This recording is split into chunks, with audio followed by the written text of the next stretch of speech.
Já retomamos aí, Murilo? Tá com a gente já, Zé? Ainda não temos o Zé Maria. Quer ir comentando, Caio, sobre essa nova matéria aí, esse novo vazamento aí, a nova divulgação aí de material da Vaza Jato? A Folha de São Paulo colocou lá na sua matéria, o Caio, que o advogado traz essa mensagem dizendo tudo acerca daquela questão, né, da destruição de provas que já falamos aqui, né, de estar sob incumbência do juiz Valisney, mas que Sérgio Moro se antecipou dizendo que eliminaria todas as provas, que gerou discussão aqui no programa na semana passada. Mas agora o advogado do Walter Delgatti, ele diz que o cliente dele, o Walter, portanto, conhecido como Vermelho, já teria assegurado que essas mensagens estariam na mão de outras pessoas, de terceiros, não só no Brasil, mas fora do Brasil também, e que isso pode voltar à baila aí a qualquer momento, independentemente da destruição das provas que a justiça tem às mãos, né? E para bom entendedor, meia palavra basta, né? Claramente uma ameaça ao Estado, né? A gente tem nessa situação do hackeamento, por isso que é tão sensível a questão da violação dos direitos humanos, do direito humano da privacidade, inscrito na Constituição no artigo 5º. O Estado brasileiro, como ele se encontra, especialmente o Poder Judiciário, ele se vê refém do crime nessa situação, né? Porque o cidadão, quando ele é investido de autoridade pública, ele precisa gozar aí de certas prerrogativas para exercer a sua função com autonomia e independência.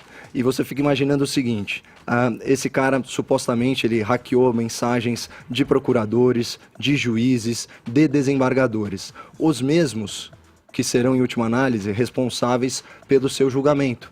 Em que posição que ficam essas autoridades, sabendo que, se eles tomarem decisões que vão na contramão dos interesses desse criminoso, pode haver algum tipo de retaliação. Por isso, Edgar, que é tão séria essa questão, só que também é uma via de mão dupla, porque ao lançar isso, ou seja, a inutilidade que seria a destruição desse conteúdo, que a gente já defendeu aqui, né? Afinal de contas, o simples exame desse conteúdo significaria novo crime de violação da privacidade de quem já é vítima, certo? Ao supostamente destruir essas provas, que eu não gosto de chamar de provas, mas sim de produto de crime, isso seria absolutamente inútil, porque elas já estão em outro lugar. Logo, qualquer colaboração desse criminoso, desse hacker, ela perde muita relevância. Então é um jogo extremamente perigoso, mas a gente está diante sim de uma ameaça velada, quase explícita, na verdade, ao Poder Judiciário. O Zé já conseguimos restabelecer a conversa com o Zé. O Caio falava aqui da questão do crime, né? Que não considera. Você usou o termo não provas, né? Produto do crime. Produto do crime, Zé. E tem um embate aí também em cima de afirmações como essa e de você enxergar, né? Que, olha, é um produto de um crime, todos sabemos. E as notícias que dizem respeito à privacidade de políticos, juízes, enfim, não nos interessa, não queremos saber, mas tem material no meio desse bololô aí de mensagens, de conteúdo dos diálogos, que são de interesse público, que são de interesse da nação. Se o Estado virou refém, talvez fosse porque o Estado, na figura do juiz, também tenha exacerbado, lá como vem se falando. Tem né? o rabo preso, porque parece que se montou uma farsa. Ele não é o Estado, o juiz é o Estado. Em última análise, mas imagina que um ministro do STJ tem um amante, certo? O cara hackeia as mensagens privadas do cara. Não, mas esse que é o ponto da ameaça. Você tem todas as comunicações daquele ministro em arquivo. Você entendeu? E aí o cara vai te julgar, ele aumenta a tua condenação, você vai lá e a conta-gotas começa a vazar material privado, entendeu? Isso extrapola a esfera do que se considera interesse público. Mas até agora a gente não viu material privado no que diz respeito à vida pessoal e privada dessas pessoas até agora. O que a gente viu foi tudo por iniciativa do hacker. Que diz respeito ao trabalho deles. Não, mas o que o Caio tá falando, e o Zé pode complementar pra gente, assim, o juiz fica tutelado ali pelo hacker. Quer dizer, ele vai julgar o hacker e o hacker tem material pra divulgar dele. Quer dizer, mas aí, Zé, a lei e o crime, porque é um crime que é um crime, todos sabemos. Temos nesse crime um material de interesse público e o outro que não diz respeito a ninguém. Ninguém quer saber eu falo por mim, obviamente. Por exemplo, se o juiz tem uma amante. Pois tem um amante, enfim, ou se fulano saiu e foi naquelas casas de conforto, como você gosta de falar, Zé. Casas de conforto. Ninguém quer saber isso. Mas notícias que são pertinentes à nação, ao interesse do cidadão brasileiro, eu acho que... Como é que fica isso, Zé? Porque que crime é a invasão, o hackeamento, sabemos. Mas tem o material diante desse crime revelado que é de interesse público e o que não é. Pois é, essa é uma das disputas. Sobre o Palocci, só para complementar a história do Palocci aí, o conteúdo, houve uma certa dúvida aqui, o motivo do Ministério Público não fechar o acordo de delação com o Palocci. E aí a gente vê uns detalhes, acabou que a Polícia Federal fechou. O Palocci é muito importante. Foi o coordenador da campanha do ex-presidente Dilma, revelou que ela gastou mais de R$1 bilhão na campanha e fora outras ligações, né? Então isso tudo está vindo à tona, mas perde a importância diante exatamente disso que o Caio falou. Isso é produto de uma irregularidade, uma invasão covarde. Edgar, isso tem um potencial de chantagem enorme. Quem é que vai definir o que é um assunto pessoal e o que é assunto de Estado, né? Isso está exatamente ainda em sigilo porque as pessoas não publicaram. Mas daqui para frente, esse sigilo se ampliou, quer dizer, mais pessoas tiveram acesso a todo esse conteúdo. São duas disputas no momento. A primeira é política, a guerra pela versão. O que é mais importante, Sim. se é o crime de hackeamento ou se é investigar as mensagens e pedir explicações ao ministro Sérgio Moro. E aí uma subdivisão dessa disputa é se ele obteve ou não informações que são consideradas ainda sigilosas. Se ele, como ministro, né, obteve lá informações. A indicação é de que ele tomou mesmo conhecimento de detalhes da investigação. Ele é o primeiro ministro, depois de muito tempo, que realmente comanda a Polícia Federal. Ele nomeou policiais federais para outros setores do Ministério da Justiça e detém ali o respeito da Polícia Federal.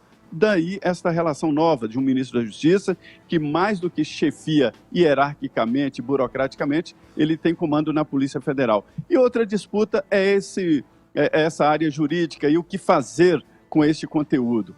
Mas essa novidade dessa última versão de que existem cópias, isso joga uma novidade muito grande. Quer dizer, agora este sigilo não é mais da Polícia Federal que está investigando, mas também essas pessoas que ninguém sabe que têm esses segredos, que são segredos. Veja bem, é um poder imenso de pressão e até de chantagem, sim. Sim. Ô Zé, antes de eu voltar aqui para o Caio, tem uma questão que eu quero aproveitar nessa tua fala, é o seguinte, o próprio Moro, acerca da maneira como lhe passei a primeira vez o comentário do juiz Sérgio Moro, que tinha dito que a delação do Palocci, 6 dias antes das eleições, tudo. O Moro mesmo considerando ali, podendo considerar a delação, as afirmações do Palocci fracas, ele achava relevante da mesma forma, porque poderia representar uma quebra de vínculos ali que uniam os petistas na ocasião, né? Tinha já um racha dentro do partido, né? Então, quer dizer, como é que o mundo político analisa isso? Como é que está aí os embates e os argumentos frente a essas revelações desses novos diálogos, Olha, Edgar, eu conversei com 2 deputados sobre exatamente essa revelação. E a ideia geral é o seguinte, é o que eles poderiam fazer, o que eles poderiam ter feito unindo tantos laços assim do Estado, né? Ministério Público, Polícia Federal, o Judiciário, que é o juiz Sérgio Moro, e ainda a Receita Federal, que estava na Lava Jato. Alguns entendem, um deputado pelo menos entende o seguinte, que valia a pena, essa força-tarefa da Lava Jato mudou o país e, sabendo que enfrentaria adversários fortes, né, também tomou as suas providências, se uniu e jogava com a opinião pública. Foi a primeira vez em que a investigação andava na frente da imprensa.